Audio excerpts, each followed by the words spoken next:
Taking a look right now, this is our tower camera in Port Washington. Similar scene as we saw in Racine.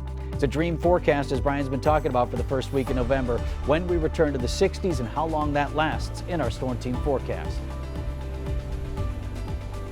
What a beautiful sunrise that was, Vince. Here in Waukesha, up next, a look at record early voting nationally and locally and how that'll affect when a winner is declared here in Wisconsin.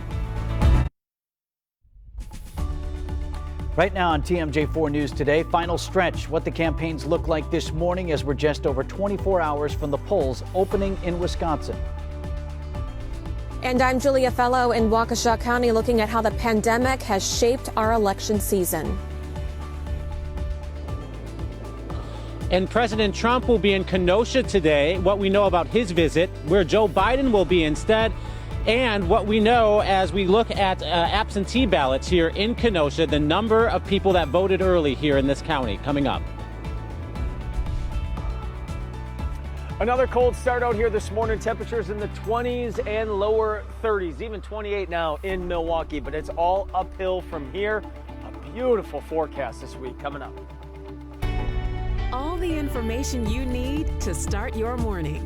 This is TMJ4 News Today. 6:30 this Monday morning. You're watching TMJ4 News Today. The countdown is on. We're just one day from Election Day.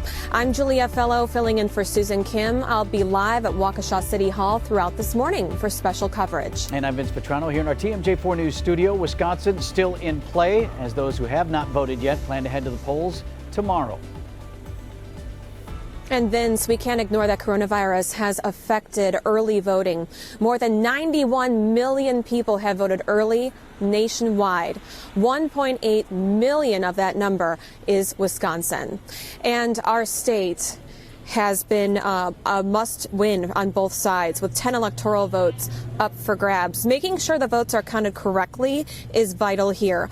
Poll workers in Waukesha County will even know if you were issued an absentee ballot and if you returned it in their poll book. So there'll be a watermark next to it. So if you were issued an absentee ballot and you want to vote in person on Election Day tomorrow, the poll worker will need to make sure that your absentee ballot that was sent to you is destroyed, and then they'll need your signature.